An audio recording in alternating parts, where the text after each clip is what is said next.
Saudara-saudara sekalian, hari ini KPU telah mengeluarkan pengumuman resmi yang hasilnya dalam versi KPU telah kita dengar bersama. Tapi dalam sebuah pemilihan, proses itu tidak kalah penting daripada hasilnya. Proses pemilihan itu penting untuk dipastikan terbuka, adil, jujur, bebas dari berbagai macam tekanan. Untuk apa? Untuk menjamin bahwa semua suara yang memenuhi syarat akan didengar dan akan dihormati. Proses pemilihan ini penting untuk dijaga agar memastikan legitimasi, kepercayaan, dan inklusivitas dalam hasilnya. Tanpa proses yang kredibel, legitimasi calon yang terpilih atau legitimasi keputusan bisa menyebabkan keraguan. Maka menjaga integritas pemilihan adalah fundamental untuk kelangsungan demokrasi dan untuk terpenuhinya aspirasi masyarakat secara keseluruhan. Atas dasar itu, izinkan kami menyampaikan pernyataan untuk mendakapi proses pemilu yang sejak awal hingga saat ini. Saudara-saudara sekalian, sepanjang perjalanan Pilpres kali ini, sejak awal kita semua telah melihat dan menemukan begitu banyak ketidaknormalan, kekurangan dan pembiaran terhadap proses yang tidak wajar, yang tidak pernah terjadi sebelumnya dalam sejarah bangsa ini.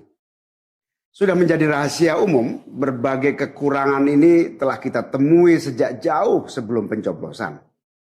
Mulai dari rekayasa regulasi sampai ke intervensi alat negara. Dan semua ini telah menjadi catatan media serta jadi catatan publik.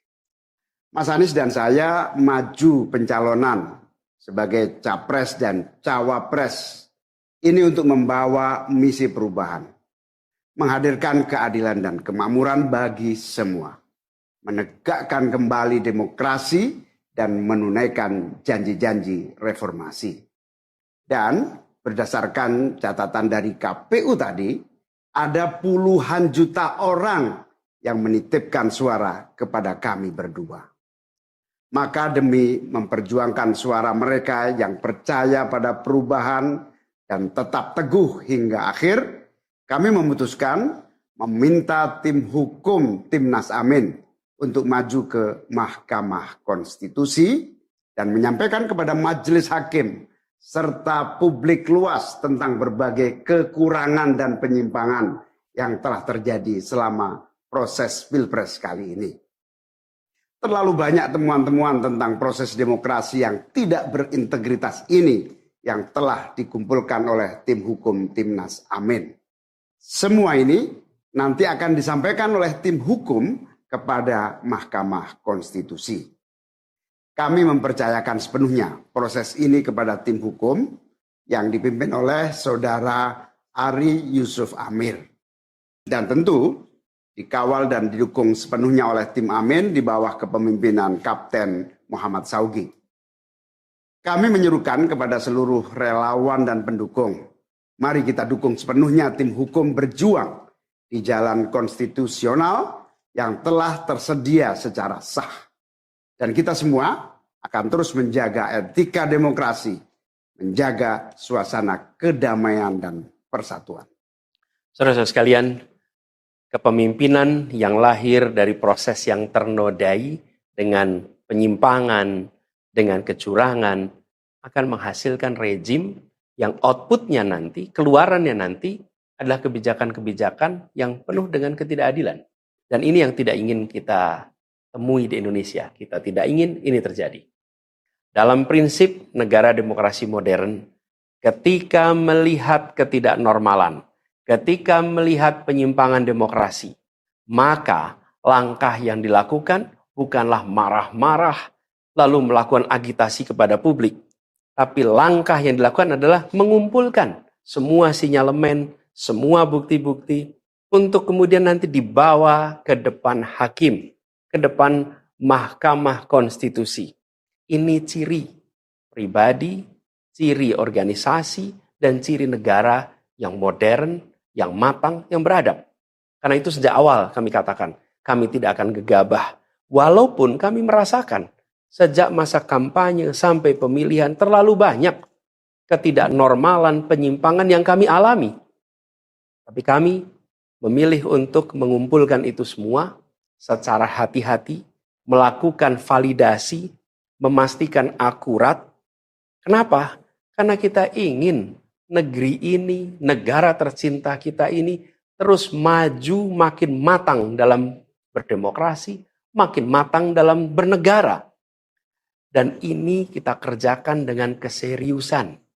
Kita tidak ingin proses demokrasi yang terjadi membuat kita mundur mendekati masa prareformasi. Karena itulah kita menjaga semua proses ini secara baik, secara tertib. Walaupun itu semua kita lakukan, akan ada saja yang berusaha merendahkan usaha konstitusional ini. Ada saja yang nanti akan mendegradasi usaha konstitusional ini. Seakan ini adalah sikap penyangkalan dan tidak mau menerima kekalahan. Izinkan kami tegaskan di sini. Kami tidak ingin membiarkan penyimpangan atas demokrasi itu berlalu tak ditantang. Kami tidak ingin penyimpangan itu berlalu tanpa catatan. Kami tidak ingin ini menjadi presiden yang buruk bagi generasi-generasi yang akan datang. Biarlah cukup berhenti sampai di sini. Jangan ada pembiaran. Bila penyimpangan, pelanggaran dibiarkan, dia menjadi kebiasaan. Bila kebiasaan dibiarkan, dia menjadi budaya. Kita tidak ingin budaya demokrasi kita penuh dengan ketidaknormalan. Kita ingin mengembalikan demokrasi kita menjadi demokrasi yang penuh dengan kewarasan. Demokrasi yang mengedepankan adab. Ini yang harus kita kerjakan. Karena itulah kenapa kita memilih jalur ini. Karena kita ingin agar pengalaman ini nantinya tidak menular. Tidak menular kemana? Ke pemilihan-pemilihan berikutnya. Baik pilpres, nanti akan ada ratusan pilkada, akan ada pileg tingkat 1, tingkat 2, yang tidak boleh mengalami yang pernah kita saksikan sama-sama. Walaupun kami sadar, kita ini dalam situasi yang tidak normal. Banyak yang menyampaikan kepada kami, bahwa kemungkinan untuk bisa mendapatkan keadilan itu, kemungkinannya amat kecil. Berbagai pihak mengatakan, ini lembaga-lembaga negara yang terkait penyelenggaraan pemilu, terkait penyelenggaraan sengketa, telah terkooptasi oleh oknum-oknum yang sudah terbukti melanggar etik. Bahkan ada yang ketuanya sudah melanggar kode etik berkali-kali, sudah diberikan sanksi berkali-kali, tapi tetap saja dibiarkan menjalankan perannya. Padahal perannya memiliki dampak pada kehidupan seluruh bangsa Indonesia dan perjalanan ke depan negara kita. Meskipun kita dengar itu semua, meskipun kita saksikan ketidaknormalan itu, tapi kami tetap memilih berada pada jalan dan jalur konstitusi. Kami berharap pertolongan Allah Subhanahu wa taala, pertolongan Tuhan yang Maha Kuasa.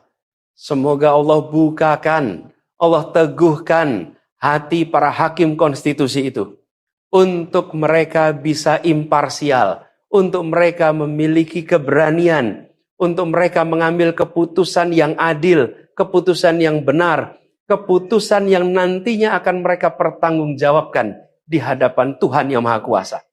Keputusan yang akan mereka pertanggungjawabkan di hadapan sejarah perjalanan bangsa Indonesia, yang akan dipertanggungjawabkan di depan anak cucu mereka di kemudian hari.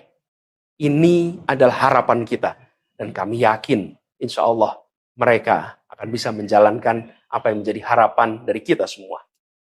Mari kita terus jalankan perjuangan ini dengan menjunjung tinggi etika, menjaga kedamaian dan persatuan. Kita dukung langkah tim hukum, dan kita biarkan segala temuan itu nantinya disampaikan dan menjadi rekam sejarah yang tercatat secara resmi dalam lembaran risalah-risalah Mahkamah Konstitusi Republik Indonesia. Ini biar menjadi catatan, biar catatan pengingat, catatan yang penting bagi perjalanan Republik ini, perjalanan bangsa ini di masa yang akan datang. Seperti saya katakan tadi, jangan sampai ini berulang lagi. Dan izinkan kami mengakhiri dengan menyampaikan terima kasih. Kami sampaikan terima kasih kepada semua yang telah bekerja keras, kepada seluruh tim yang telah bekerja sepenuh hati, dengan luar biasa hingga tuntas, dan kepada seluruh pendukung, seluruh simpatisan yang tak henti menguatkan kami, Kami juga ingin sampaikan apresiasi atas kepercayaan yang diberikan kepada kami. Dan izinkan kami juga mengirimkan rasa apresiasi kepada orang-orang berintegritas yang ada di dalam penyelenggaraan pemilu. Orang-orang yang memilih untuk menjaga integritasnya, yang tahan dalam tekanan, tak goyang dalam iming-iming, tapi tetap bekerja dengan jujur, dengan berintegritas untuk menghasilkan pemilu yang baik.